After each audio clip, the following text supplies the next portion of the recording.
We have lots to discuss here in today's video, including some more playoff action. We had the first game of the Eastern Conference Final last night between the Hurricanes and the Panthers. And of course, tonight we have the Oilers and Stars doing battle in game one of the Western Conference Final. We'll recap what's happened so far in each of those series. Plus, we're going to talk a little bit further on the Toronto Maple Leafs. Earlier today, we reported that Brendan Shanahan was given consent to speak to the New York Islanders. So we'll talk about that situation a little bit further, what could come from it, when we may know a little bit more timelines on what's happening, some other Leaf rumors as well, including a few other players that are not involved in the core four that could be either traded or bought out this offseason. Plus, we have some news as well around the Ottawa Senators and a few names of some defensemen that they are monitoring for offseason trade or UFA signing. Plus, we have news that the Chicago Blackhawks are close to hiring a new head coach. Who is their leading candidate and what should we expect from them this offseason? Plus, there's some other coaching news around the league as well. All that coming up next.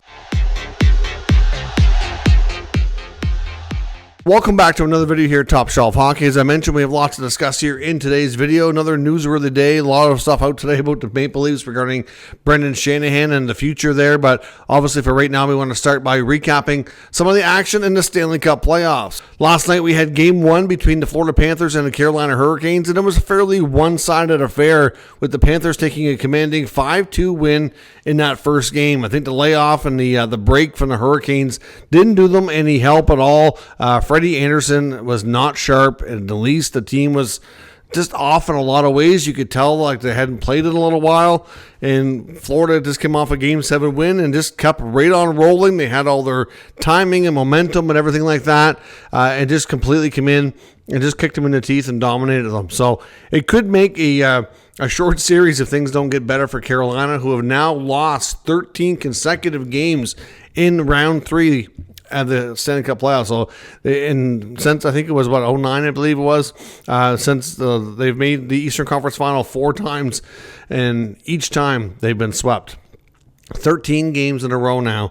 They have not had a win in this round. So they need to put an end to that and see if they can get back in this series. If they fall down 0-2 and then head down to Florida, it's not going to be looking too good. It might be a short series, but I do think that the Hurricanes, the way they're built, are a team that's able to give a good fight to the Panthers. So we'll see how things work out. In tonight's action between the Edmonton Oilers and the Dallas Stars, as I record this, it's early in the third period. Edmonton is holding a 3-2 lead. The Stars just got their second goal on a power play. Otherwise, it's been a fairly dominant Edmonton Oilers game tonight. McDavid has been all over the puck, all over the action. They've got their speed going. They've got their skill going. They've created plenty. Draisaitl got a goal. Nugent Hopkins has scored. Bouchard scored. Overall, the Oilers were firing on all cylinders. Like I said, they finally gave up a power play goal to the Dallas Stars, which is something that's big compared to last season's series. The Dallas Stars was no power play goals at all last year.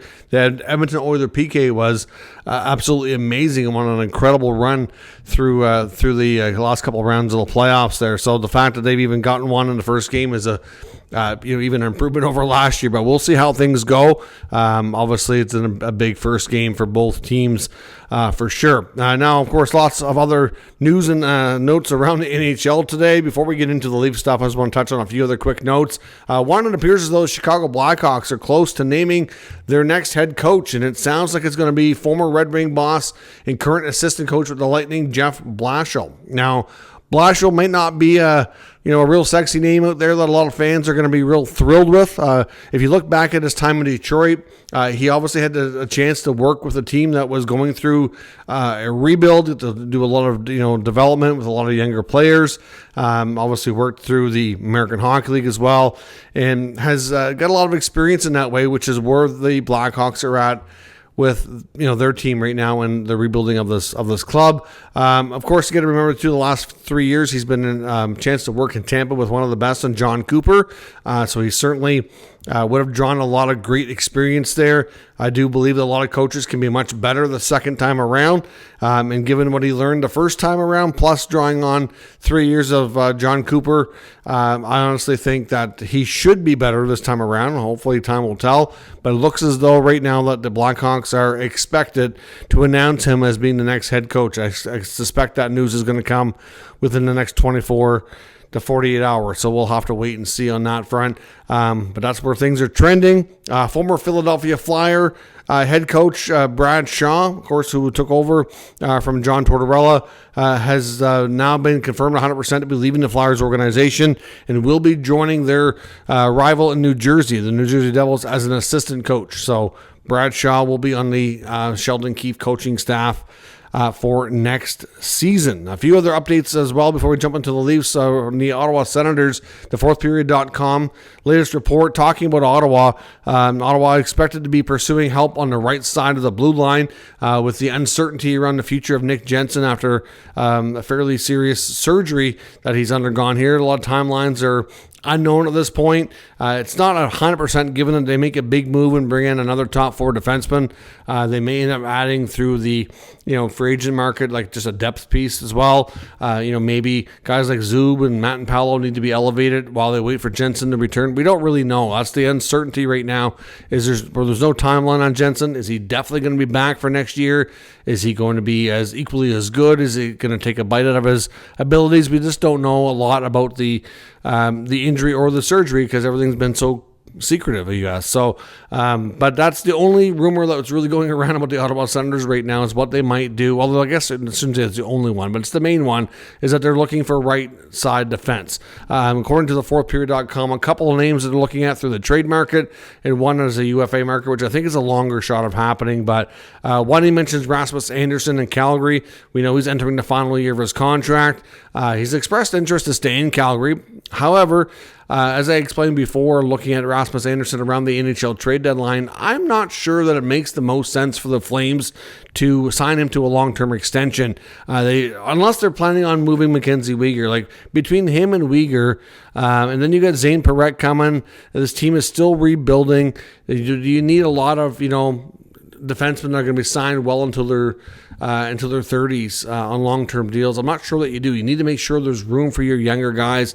And a guy like Zane Parekh, for example, projects to be possibly a top pair, but a top four for sure, with lots of offensive skills. And you want to make sure he's slotted appropriately when he comes.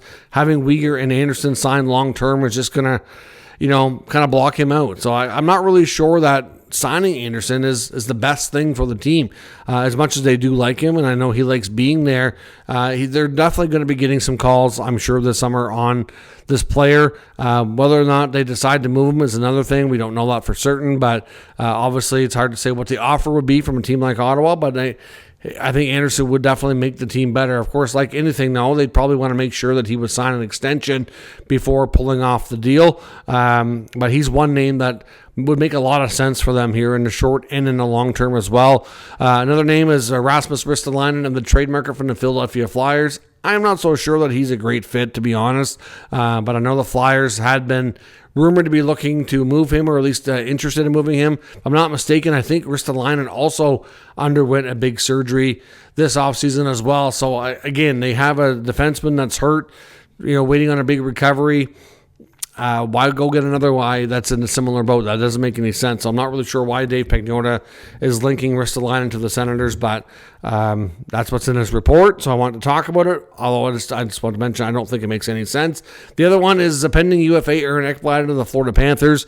I think when they acquired Seth Jones, that kind of signaled the likelihood that Ekblad probably wouldn't be returning to Florida. I know there was talk last year after they won a cup that he at that point was willing to sign an extension, but wanted he made it known to the Panthers he was willing to take a discount to stay, and they didn't even take him up on that offer. They decided not to go down that road, let this play out and see how things went. So again, hard to say exactly what happens. I suspect Ekblad would have a variety of opportunities and offers if he hits free agency on July 1st, which at this point things are trending in the direction that he will. I know Ottawa won't be the only team that have a degree of interest. It's going to boil down to the price point and all that. Like I said, I know he's from Ontario. I don't know if he's got any desire to go back and play in his home province or not. Obviously, he's been playing his entire career in Florida, so it's really difficult to say what he wants, and he's going to be able to call the shots to some degree since he's the free agent player. But we can't say with any certainty that he'd want to go to Ottawa. But there's multiple insiders now indicating that they at least have interest in him. So whether or not it goes any further than that, kind of hard to say. Now, on to the Leaf stuff. We heard reports earlier today that I did do a video on earlier this afternoon, and I want to follow things up. We've learned a few more details here. When it comes to the Toronto Maple Leafs, we heard that the New York Islanders, this came out earlier in the morning, that the Islanders wanted to have permission to speak with Brendan Shanahan about the vacant president role within their club. And then we learned later in the afternoon from Elliot Friedman that the Maple Leafs granted permission and they can speak to Shanahan. Now, we don't know for sure if he has talked to them or not as of this recording of this video, but the belief is from some Islander reporters, I know Chris Botter was reporting that he believes that the fact that Shanahan, that the Leafs granted access or permission to speak to him, that he feels like they're pretty much going to, like it's his job if he wants it type of thing as team president. Now, he wouldn't be the GM as well. They'd be looking at one of their other candidates that they've been interviewing, whether it be Matthew Darche, maybe Marc Bergevin as a GM candidate, and him as the president. Now, again, he would kind of be the representative of ownership and overseeing things like he's done with the Maple Leafs. Of course, like I said, very different structure. He's not reporting to a board or anything, how the Leafs ownership is structured. It would just be into, the smaller ownership group, mostly Scott Malkin. But,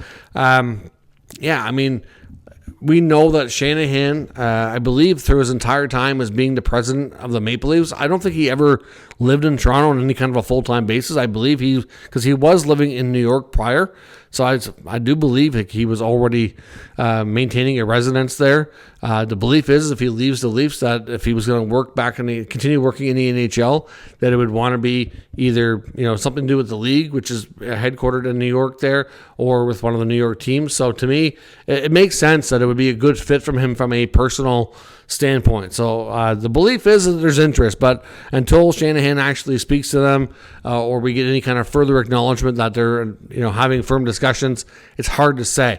But there is belief that we've heard that tomorrow could be a big day as far as MLSE goes and making some announcements, or at least internally. We may not get all the info publicly, but we know that there's supposed to be a board meeting tomorrow.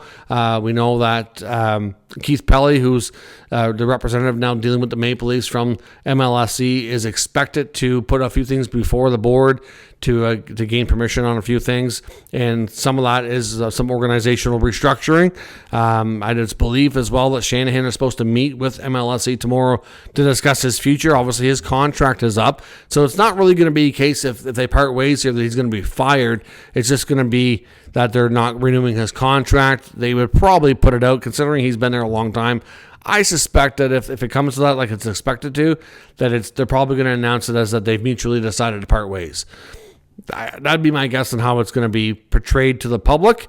But at the end of the day, it's going to be a case of MLSE not wanting to renew the contract. It's also quite possible that they may not even replace him, that they are believed to be wanting to streamline a lot of their front office operations within the Maple Leafs, and that it might be a case of eliminating the job, not replacing him. So they would just have a GM that would report directly to Keith Pelly, and then cut out that middleman altogether. Not all teams go with the president GM combo, and of course things are changing within MLSE as well, with Rogers taking a 75% ownership stake that is expected to close, and it's imminently closing here as they're going to gain the 25% gaining on their or actually more than that, they're going to go to 75% here. So like I said, Rogers is going to have 3/4 of the ownership, whereas right now they only have 37.5. So a lot's changing on the ownership side, and they're expected to probably cut some costs. I mean, we've seen Rogers as a company as a whole do a lot of layoffs and cost cutting. Wouldn't be shocking if they streamline the front office operations. We know that the Leafs have flexed their financial muscle largely through the Dubas years, especially, and have a massive front office and support staff compared to most other NHL teams. And I would not be surprised one bit if we see a bunch of cuts in that regard. Now, there's some that wonder about the future of Brad Treliving as well as the GM.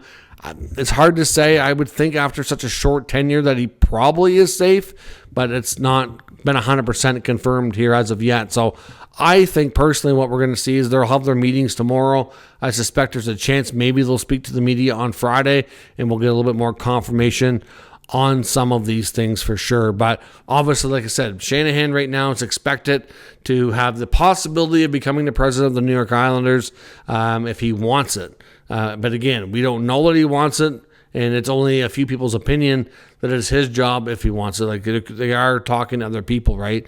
So it's just hard to say. But for an owner that like Malkin, who is, we know, even though Lou Lamoriello's not going to have anything to do with the team anymore, at least that's what the belief is, we know that he still very much respects him and trusts his opinion, and Lou loves Shanahan. So if he asks Lou for an opinion, and if Shanahan was available, he's going to get a glowing recommendation. I would not be one bit surprised if this indeed does take place. So the big question as well is, with Shanahan possibly going there, is he going to bring any Leaf players with him? Could Mitch Marner jump ship to the New York Islanders? That's something I touched on earlier.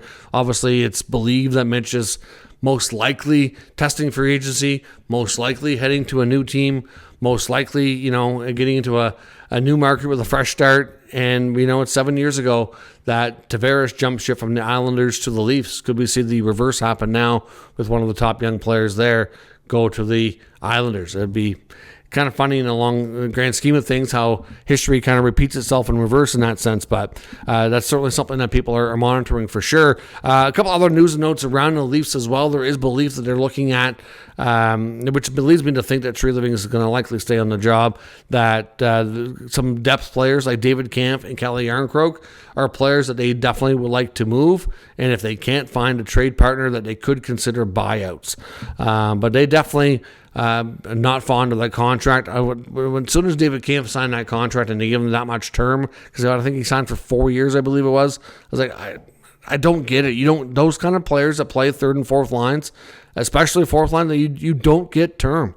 You get 1 or 2 years, and the amount of money and term that they have tied up in some of these role players that play in the bottom six is a little bit nuts. I think that's something that needs to be cleaned up for sure to make better use of all of the dollars spent on this team. But if they can free up some more space that way, if they use the space that they gain from not re-signing Mitch Marner, the John Tavares contract is negotiable at this point. We don't really know what is happening, but he seemed confident based on what he told the media that he spoke to Tree Living, and obviously seemed confident he was going to get a deal done. But a lot of people are adamant that the Leafs should only bring back Tavares if he's given them a major discount. So I'm not sure what kind of money or term they've talked about. I would suspect it wouldn't be very long term, 1 or 2 years, and I would suspect it would have to be ideally around like 4.5 million, maybe 5 at most, but definitely under 5 would be preferable. I just don't know that it's worth it. Has he slowed down? Yes. Did he have a productive year? He did, but if you look at the structure of his points and how he got them and stuff, some of his 5-on-5 stuff is not the most flattering. So I think over time that's bound to slow down even more. So they just need all the money they can get to make sure that they can upgrade other areas of the team. So we'll see what happens, but certainly going to be a very interesting couple of days here as we should get some big news out of MLSE, I suspect, here in the next 24 to 48 hours or so. So let me know your thoughts on all of today's news and rumors down in the comments. We'll discuss further. If you're new to the channel, of course, make sure you subscribe and stick around, and we'll keep you up to date with all the news, rumors, and analysis of all 32 NHL teams. Thanks for watching. I'll catch you next time.